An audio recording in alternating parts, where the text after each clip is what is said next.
Buletin Didik 18 Jun bersama saya Midi Saleh. Assalamualaikum dan salam sejahtera.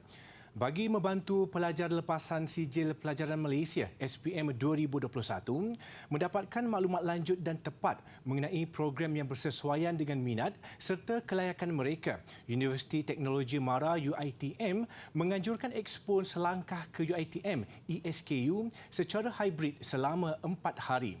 Menurut Naib Chancellor UiTM, Datuk Dr. Roziah Muhammad Janor, ESKU menyasarkan unjuran enrolment lebih 100,000 mahasiswa baik secara dalam talian maupun secara fizikal. Semalam pun kalau ikut keseluruhan dah 100,000. Tapi kalau yang fizikal ni, kalau tengok ke ruang ini dalam 30 ke 1,000 tu mungkin kalau ikut head count. Hari ini kita dapati ada 41 booth yang mana dihadiri oleh semua fakulti dan juga unit-unit yang menyokong pelajar seperti bahagian pengambilan, kaunseling, bank, PTN. Kita letakkan dalam satu tempat ini supaya ibu bapa yang bawa anak untuk melihat mana program-program yang sesuai untuk mereka ambil. Datuk Dr. Roziah siang tadi mengadakan lawatan di Expo Selangkah ke UiTM 2022 di Petaling Jaya, Selangor. Menurut beliau, ESKU turut dijalankan secara serentak di setiap UiTM cawangan seluruh negara termasuk Sabah dan Sarawak. UiTM menawarkan lebih 500 program akademik di semua cawangan di setiap negeri. Antaranya pengajian kejuruteraan, akademi pengajian bahasa dan pengajian seni kreatif.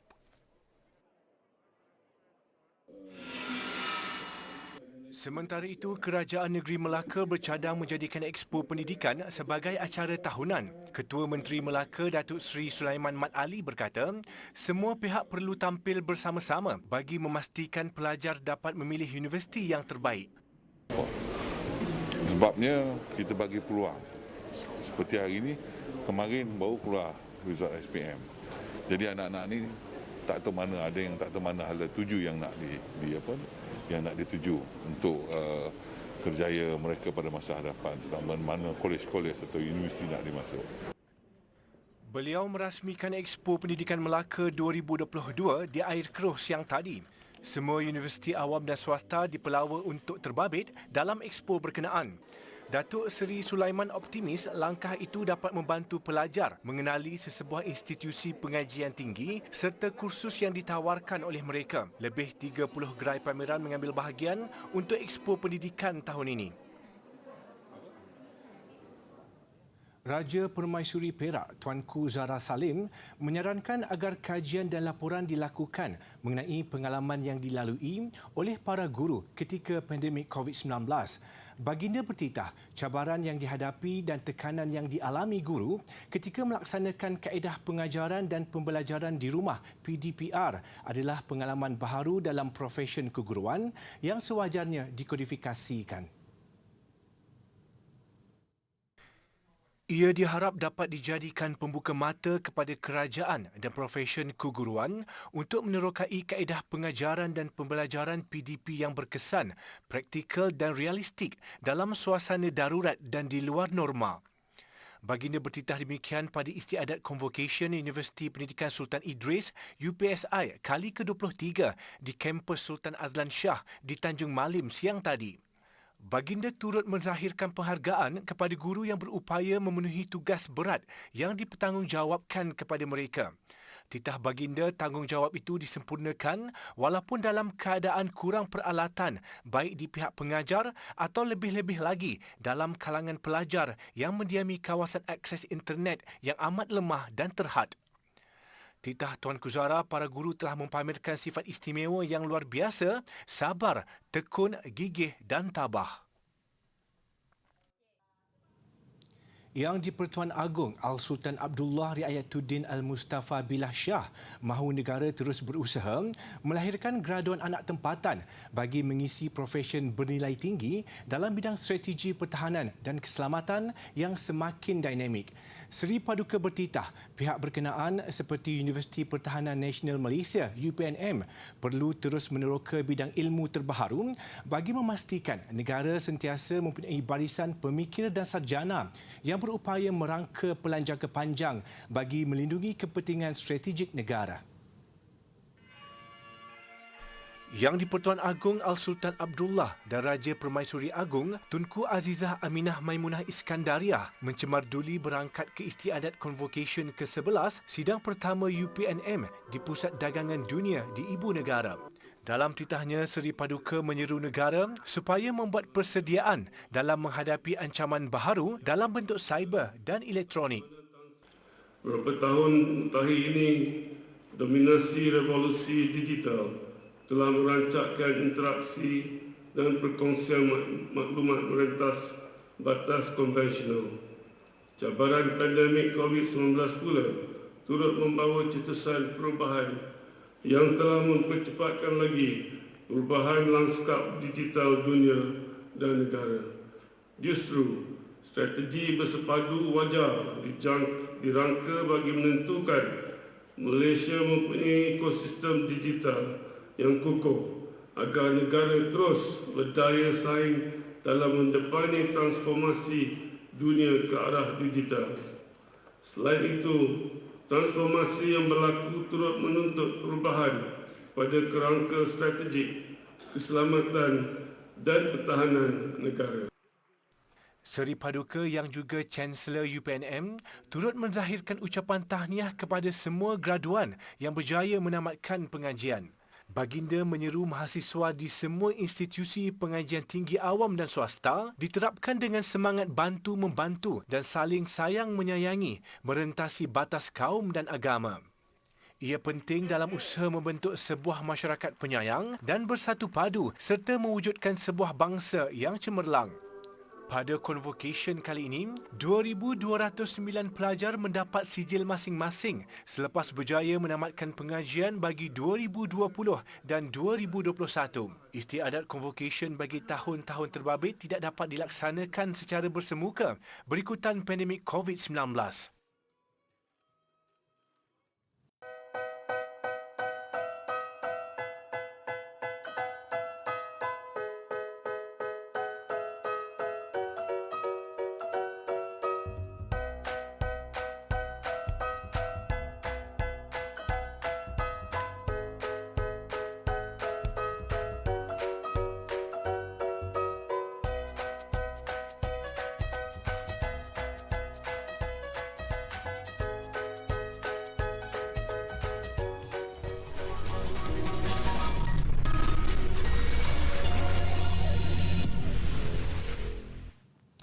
Bertemu kembali.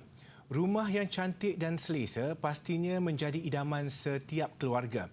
Mengubah suai dan menghias rumah kadang-kala memerlukan hikmat sentuhan pereka hiasan dalaman bagi menyerlahkan lagi nilai estetika sesebuah rumah. Segmen Kejaya Pilihan minggu ini menyelami kejaya pereka hiasan dalaman atau interior design. Bermula dengan minat dan membuat kerja-kerja hiasan dalaman secara sambilan, siapa sangka Sabidatul Hirwani Zabidi kini lebih yakin mengurat langkah sebagai interior designer. Membangunkan perniagaan sendiri sejak 5 tahun lalu, sudah lebih 50 unit rumah mendapat sentuhan anak kelahiran Taiping, Perak ini.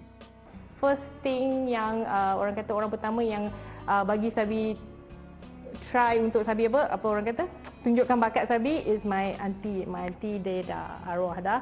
So jadi dia cakap okay, I got this budget like 10,000, so can you change my my hall and my master bedroom. So Sabi been given that task, so Sabi cakap okay, why not I try. So that is the first punya yang Sabi rasa macam Sabi try buat auntie Sabi punya rumah, and then lepas tu kita test market.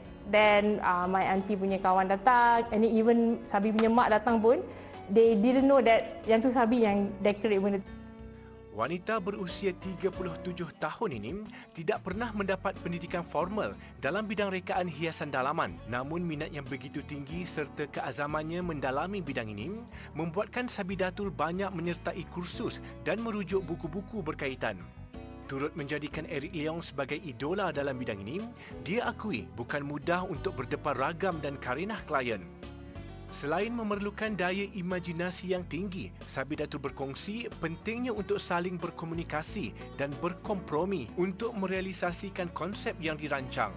So sometimes ada klien yang fussy, ada klien yang kira macam okay with everything. Tapi yang macam orang kata, let's say satu rumah tu dia dah siap. Rumah tu dah siap, tapi sekarang dia nak tukar the whole interior, tapi dia budget limited, so macam few things furniture you cannot change, you cannot do this, okay, yang tu very challenging. So what we can do for this client untuk bagi nampakkan rumah dia tu nampak lagi cantik, tapi dia tak macam kata kerusi ni kena simpan, kerusi tu kena simpan, macam few furniture kita tak boleh buang kan. So challenging dia yang pertama kat situlah, kalau ada this type of client yang macam memang I want to keep old style. Ujarnya antara perkara paling penting sebagai pereka hiasan dalaman profesional adalah mempunyai ilmu dalam mengimbangi corak pada sesuatu ruang. Sabi Datul juga sangat mementingkan ergonomik, iaitu hiasan yang mampu memberi keselesaan kepada pengguna dan ruang itu sendiri. Interior design memang bagi Sabi sangat penting untuk, sebab you just imagine, okay, kenapa kita suka pergi hotel? So when you feel very stressful, so kita akan pergi hotel sebab dia punya suasana yang hotel create tu sangat like calm, relaxing kan. So kalau that thing kita bring into our house, so just imagine kalau kita balik kita stress, tapi rumah kita bila balik it's like dia punya scenery kita boleh enjoy, dia punya macam kita masuk macam kita masuk hotel.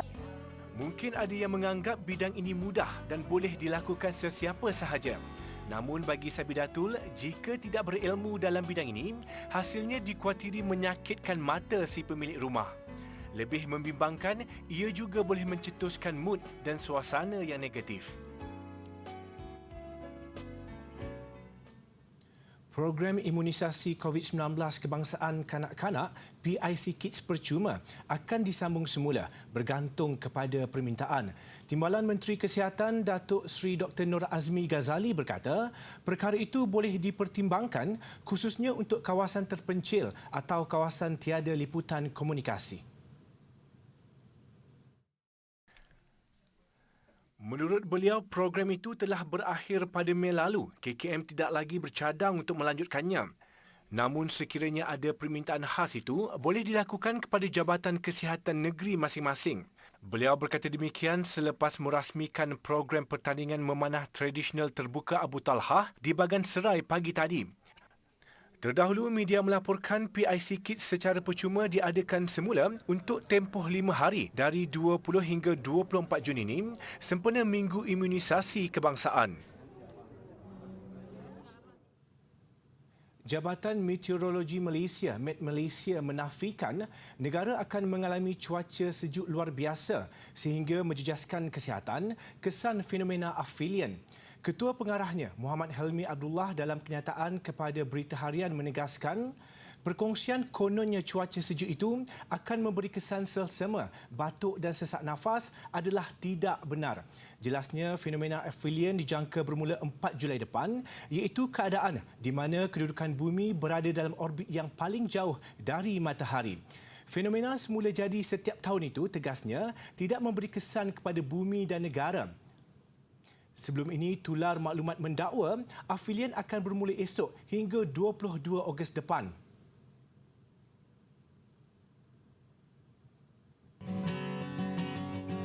Tahukah adik-adik, dinasti Uthmaniyah adalah dinasti yang paling lama memerintah dalam dunia Islam, iaitu dari abad ke-13 hingga ke abad 20. Artifak hari ini merupakan barangan Iznik. Iznik diambil daripada nama sebuah bandar di Turki. Bandar yang banyak menghasilkan hasil-hasil karya tembikar yang berkualiti tinggi pada pemerintahan dinasti Uthmaniyah. Barangan seramik Iznik merupakan barangan yang paling cantik kerana ia menghasilkan kesenian Islam yang berwarna-warni. Dan corak yang terdapat pada tembikar Iznik merupakan gabungan corak tradisional Uthmaniyah dan unsur seramik biru putih negara Cina. Barangan yang dihasilkan pula merangkumi set makanan, seperti pinggan dan mangkuk, jak serta cawan minuman. Tidak seperti seni perhiasan Islam yang lain, hiasan seramik Izni lebih tertumpu kepada bunga-bungaan yang berwarna terang berbanding kaligrafi. Antara motif yang menjadi pilihan adalah tulip dan teluki. Dan zaman kegemilangan barangan seramik ini adalah pada waktu pemerintahan Sultan Sulaiman dari 1494 sehingga 1566 Masihi. Dinasti Uthmaniyah telah memainkan peranan yang sangat penting dalam memperkenalkan satu seni Islam yang sangat disegani di Barat.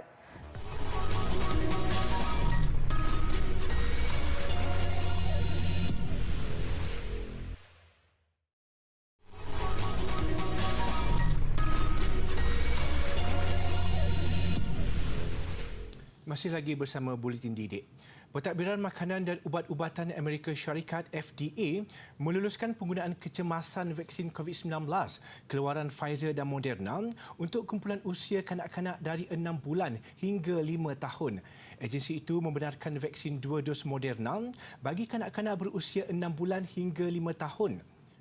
Manakala 3 dos suntikan Pfizer untuk usia antara 6 bulan dan 4 tahun.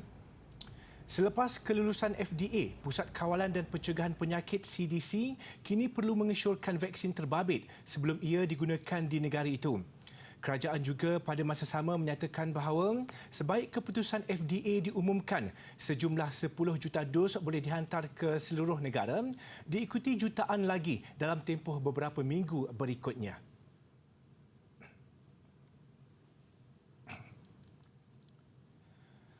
Perpustakaan bernilai 1 bilion dirham atau lebih sejuta ringgit dirasmikan di Dubai, Emirat Arab Bersatu. Perpustakaan Muhammad bin Rashid menggabungkan teknologi dan kecerdasan buatan AI untuk menjadikannya senang diakses, malah menyediakan perkhidmatan robot untuk membantu pengunjung dan sistem capaian buku elektronik. Terletak di tengah kota Dubai, ia didirikan di kawasan sebesar 500,000 kaki persegi dengan pelbagai seksyen perpustakaan termasuklah untuk kanak-kanak. Ia mempunyai lebih sejuta buku kertas dan digital meliputi pelbagai subjek termasuk pendidikan, sastra, koleksi peribadi dan lebih 6 juta artikel sains. Disebabkan saiz dan kandungannya yang sangat besar, perpustakaan ini juga digelar pusat penyelidik dan pusat kebudayaan.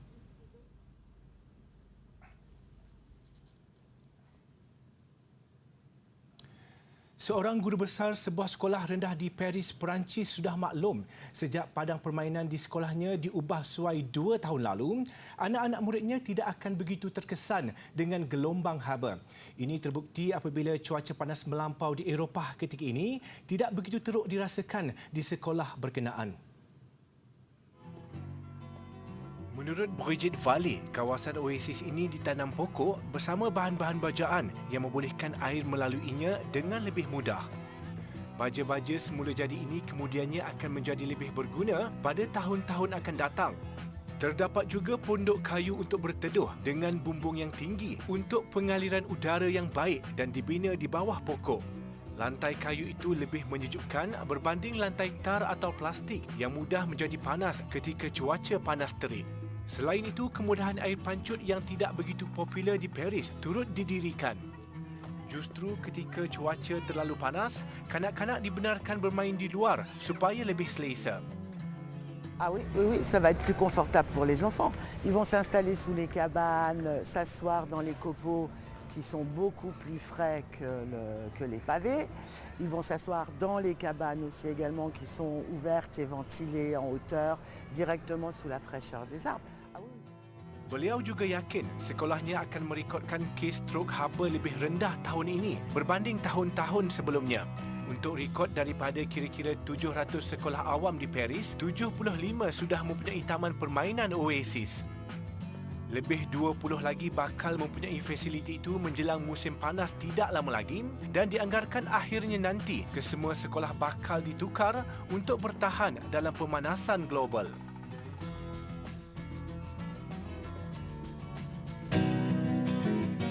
Okey, hai. Hari ini saya akan tunjuk cara untuk kita menghasilkan warna hijau melalui teknik campuran antara warna kuning dan juga warna biru. Okey, pertama sekali kita ambilkan warna asas kuning.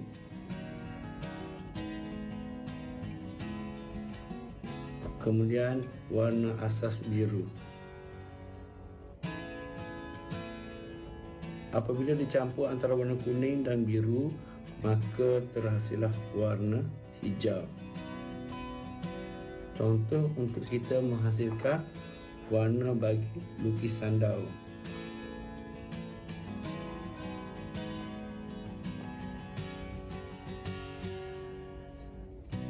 Okey, senang bukan? Selamat mencuba.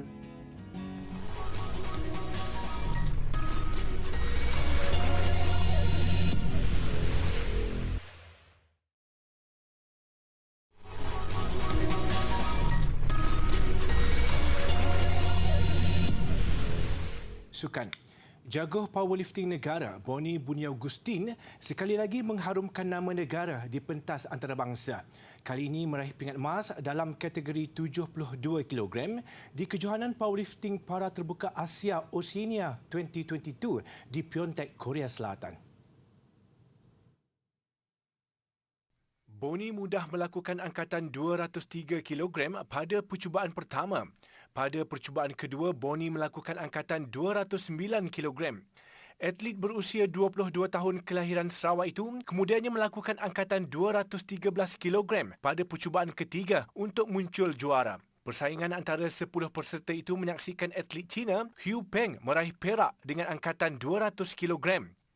Gangsa milik Bekzod Jamilov dari Uzbekistan, angkatan 180 kg. Kejohanan powerlifting terbuka Asia Oceania antara kelayakan kesukan Paralimpik Paris 2024. Boni sebelum ini menjadi tumpuan apabila memenangi pingat emas pada kejohanan powerlifting dunia 2021 di Tbilisi, Georgia dan Sukan Paralimpik Tokyo 2020.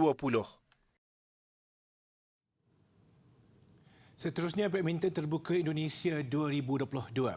Hasrat Lee Zijia mara ke perlawanan akhir digagalkan Victor Axelsen lewat petang tadi. Pada aksi separuh akhir, Zijia yang diletakkan selaku pilihan kelima menang 21-19 pada set pertama. Namun Axelsen bangkit mengheret aksi ke set penentuan apabila pemain nombor 1 dunia itu menang 21-11. Selepas berlarutan sejam 10 minit, Axelsen mengesahkan kemarahan ke perlawanan akhir menamatkan set penentuan 23-21 sekaligus melebarkan 5 kemenangan ke atas Zijia daripada 7 pertemuan mereka setakat ini. Harapan Malaysia untuk satu slot di final kini bergantung kepada bergu lelaki. Juga pilihan kelima, gandingan Aaron Chia dan Soh Woo Yik. Mereka sedang bertarung menentang bergu bukan pilihan dari China, Liu Yu Chen Wu dan Juan Yi. Bagaimanapun, Aaron dan Woo Yik harus berhati-hati dengan kemampuan pasangan China itu yang mengejutkan bergu pilihan tuan rumah. Juga pilihan ke-6, Fajar Alfian Muhammad Rian Ardianto pada suku akhir semalam.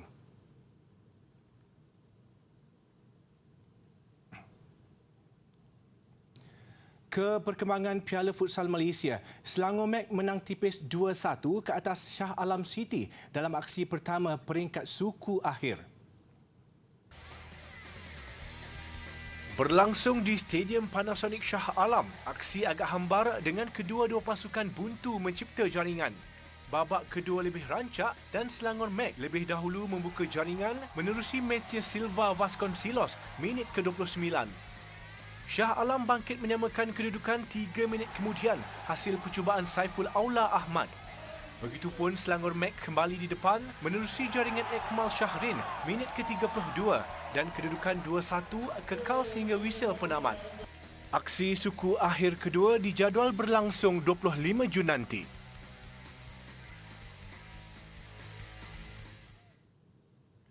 Paparan sebuah rumah terbalik yang menjadi tarikan di Romania mengakhiri Buletin Didik. Saya Media Saleh, salam hormat dan Assalamualaikum. InsyaAllah kita jumpa lagi.